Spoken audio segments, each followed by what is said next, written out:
നമസ്കാരം. ഓർക്കിഡ് വാർത്തകളിലേക്ക് സ്വാഗതം. പ്രധാന വാർത്തകൾ. വലപ്പാട് പഞ്ചായത്ത് ഉപതെരഞ്ഞെടുപ്പിൽ വിജയികളായ LDF അംഗങ്ങൾ സത്യപ്രതിജ്ഞ ചെയ്ത് അധികാരമേറ്റു. നിലവിലെ വൈസ് പ്രസിഡന്റ് VB ഷെരീഫ് രാജിവെച്ചു.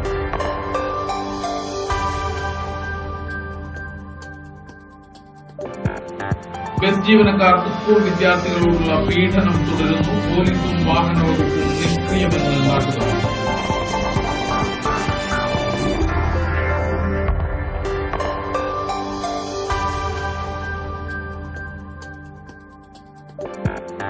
രാഷ്ട്രപിതാവ് മഹാത്മജിയുടെ 66ാം ചരമവാർഷിക ദിനം മണ്ഡലം കോൺഗ്രസ് കമ്മിറ്റികളുടെ നേതൃത്വത്തിൽ ആചരിച്ചു.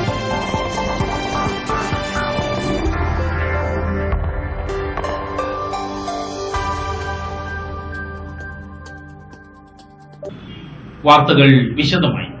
വലപ്പാട് പഞ്ചായത്തിലെ 9, 20 വാർഡുകളിൽ നടന്ന ഉപതെരഞ്ഞെടുപ്പിൽ വിജയികളായ LDF അംഗങ്ങൾ സത്യപ്രതിജ്ഞ ചെയ്ത് സ്ഥാനമേറ്റു. സുധീർ പട്ടാലി, KR സതീശൻ എന്നിവരാണ് സത്യപ്രതിജ്ഞ ചെയ്ത് സ്ഥാനം ഏറ്റത്. വലപ്പാട് ഗ്രാമപഞ്ചായത്തിലെ മെമ്പറായി തിരഞ്ഞെടുക്കപ്പെട്ട സുധീർ പട്ടാലി എന്ന ഞാൻ നിയമാനുസരണം നടപ്പാക്കിയ ഇന്ത്യൻ ഭരണഘടനയോട് യഥാർത്ഥമായ വിശ്വാസവും കൂറും പുലർത്തുമെന്നും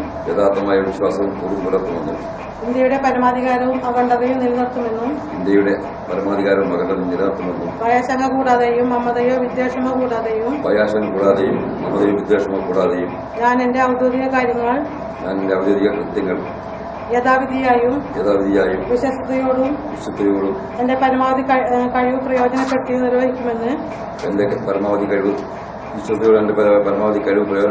നിർവഹിക്കുമെന്ന് ദൃഢപ്രതിജ്ഞ ചെയ്യുന്നു.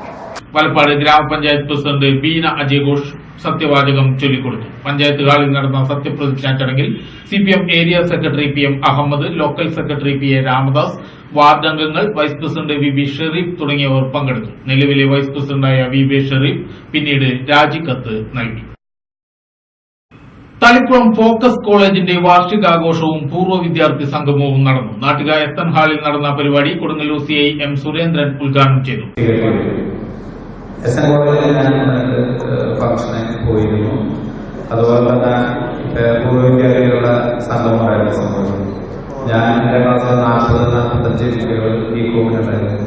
അപ്പൊ ഞങ്ങൾ പൂർവ്വ വിദ്യാർത്ഥികൾ 24 കുട്ടികൾ എത്തി. 24 കുട്ടികളല്ല, അമ്മായിമാരും അച്ഛന്മാരൊക്കെ ആയി. അങ്ങനെ 24 കുട്ടികൾ ആവുന്നുണ്ട്. എപ്പോഴും പൂർവ്വ വിദ്യാർത്ഥി സംഗമങ്ങളെല്ലാം തന്നെ നമുക്ക് നമ്മുടെ പഴയ അയൽക്കാരാണ്, അല്ലെങ്കിൽ വളരെ സുന്ദരമായ നമ്മുടെ പഴയ ദിനങ്ങൾ ഓർമ്മകളുടെ. PTA സെക്രട്ടറി കാസിം പോട്ടേപ്പറമ്പിൽ അധ്യക്ഷനായി. സിനിമാ നടൻ ഇർഷാദ് ചേറ്റ്വ മുഖ്യ അതിഥിയായിരുന്നു. ജില്ലാ പഞ്ചായത്ത് അംഗം CM നൌഷാദ്, പഞ്ചായത്ത് അംഗം സിന്ധു സന്തോഷ്, സിനിമാ സംവിധായകൻ Shanu Samad, Santo Thattil, college chairman Fasal, principal Basheer RS എന്നിവർ പരിപാടിയിൽ പങ്കെടുത്ത് സംസാരിച്ചു.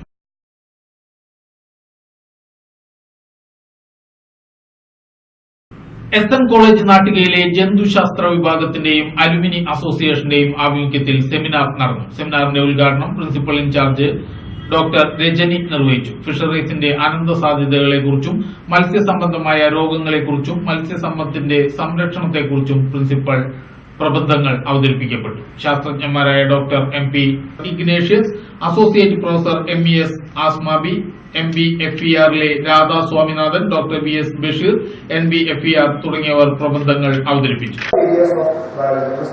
So, because for this technology only, population genetics have revolutionized to this extent by using the potential of this cerebral space, microsatellite application, and others.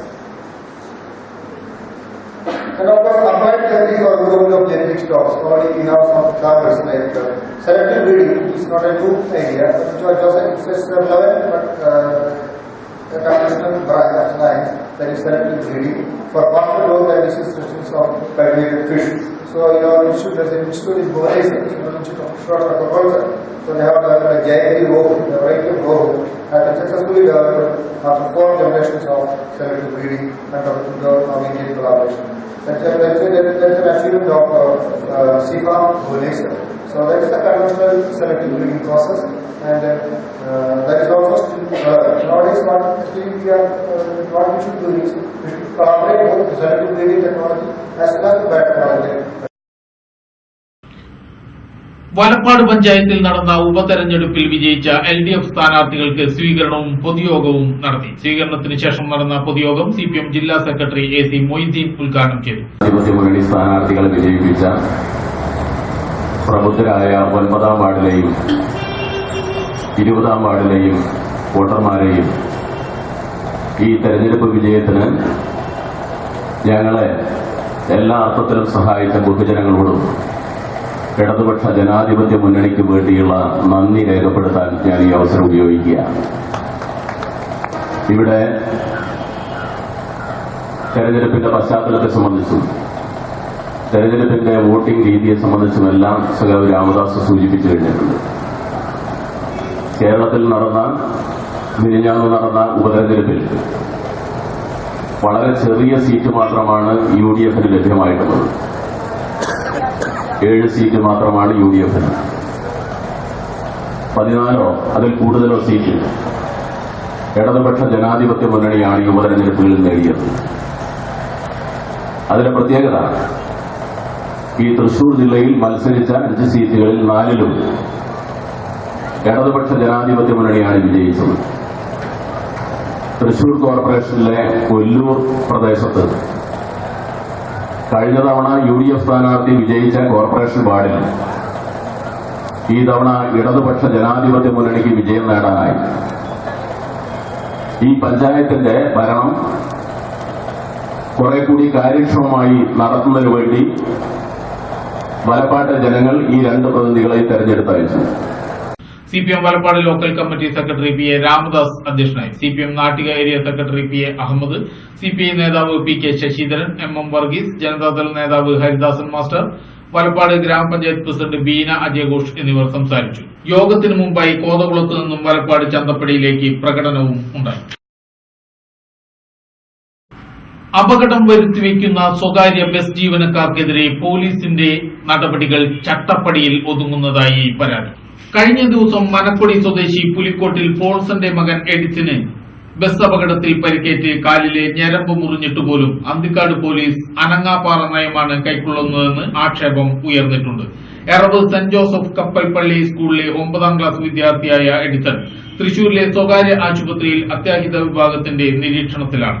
വിദ്യാർത്ഥി ബസ്സിലേക്ക് കയറുന്നതിനിടയിൽ bus ജീവനക്കാരൻ ശക്തിയിൽ door അടച്ചതോടെ റോഡരികിലെ വൈദ്യുതി പോസ്റ്റിൽ ഡോർ തട്ടുകയും തുടർന്ന് വിദ്യാർത്ഥിയുടെ കാലും ചേർന്ന് അടയുകയുമായിരുന്നുവെന്ന് അപകടത്തിൽപ്പെട്ട എഡിസന്റെ ബന്ധുവും അരിമ്പൂർ പഞ്ചായത്ത് അംഗവുമായ CP പോൾ പറഞ്ഞു. ഏതാനും ദിവസങ്ങൾക്ക് മുമ്പ് 6ാം കല്ലിലും സമാന രീതിയിൽ അപകടമുണ്ടായി. ബസ് അപകടത്തിൽ എറവ് മൃഗാശുപത്രിക്ക് സമീപം സ്വകാര്യ ലേബുടമ ലീലയ്ക്ക് പരിക്കേറ്റിരുന്നു. വാഹനം നിർത്തി പരിക്കേറ്റ സ്ത്രീക്ക് ആവശ്യമായ ചികിത്സയൊരുക്കാനുള്ള സാമാന്യ മര്യാദ പോലും ബസ് ജീവനക്കാർ കാണിച്ചില്ലെന്നും CP പോൾ പറഞ്ഞു. ഇത്തരത്തിൽ അപകടങ്ങൾ ആവർത്തിക്കപ്പെടുമ്പോഴും അന്തിക്കാട് പോലീസും വാഹന മോട്ടോർ വകുപ്പും തികഞ്ഞ നിസ്സംഗതയാണ് പുലർത്തുന്നതെന്നും ഇതു സംബന്ധിച്ച് ഉയർന്ന ഉദ്യോഗസ്ഥർക്ക് പരാതി നൽകുമെന്നും അരിമ്പൂർ പഞ്ചായത്തിലെ പ്രതിപക്ഷ നേതാവ് KL ജോസ് പറഞ്ഞു. അരിമ്പൂർ പഞ്ചായത്ത് അതിർത്തിക്കുള്ളിൽ 11 വിദ്യാലയങ്ങളുണ്ട്. ഈ വിദ്യാർത്ഥികളെല്ലാം യാത്ര ചെയ്യുന്നതിന് സ്വകാര്യ ബസ്സുകളെയാണ് ആശ്രയിക്കുന്നത്. വിദ്യാർത്ഥികൾ കാത്തുനിൽക്കുന്നതിന്റെ വാരകൾ അകലെയാണ് ബസ്സുകൾ നിർത്തുക. ഓടിയെത്തി പരിമിത സമയത്തിനുള്ളിൽ കയറാൻ ശ്രമിക്കുമ്പോഴേക്കും ഒരു ദയാദാക്ഷിണ്യവും കാട്ടാതെ ജീവനക്കാരൻ ഡോർ അടയ്ക്കുകയും ഇരട്ടബൽ നൽകുകയും ചെയ്യും. ഇത്തരം പ്രവൃത്തിയുടെ ഭാഗമായി ദിവസവും നിരവധി വിദ്യാർത്ഥികൾ മാനസികവും ശാരീരികവുമായ പീഡനത്തിന് ഇരയാവുന്നുണ്ട്. പോലീസ് ശാസിച്ചാൽ ഒരു പരിധിവരെ ഈ പ്രശ്നത്തിൽ പരിഹാരം കാണാനാവുമെങ്കിലും ഇടപെടാൻ തയ്യാറല്ലെന്ന മനോഭാവമാണ് പുലർത്തുന്നതെന്നാണ് വിദ്യാർത്ഥികൾ പറയുന്നത്. ഈ ദുരവസ്ഥ അരിമ്പൂർ പ്രദേശത്ത് മാത്രമല്ലെന്നും പെരുങ്ങോട്ടുകര സറാഫി convent, Thanniyam government high school, Perungottukara government higher secondary school എന്നിവിടങ്ങളിലും ഇതുതന്നെയാണ് അവസ്ഥയെന്നും വിദ്യാർത്ഥികൾ പറയുന്നു.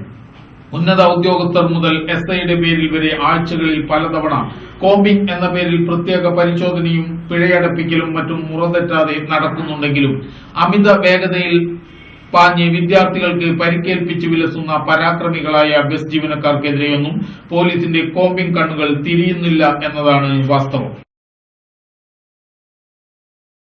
ഇടവേള.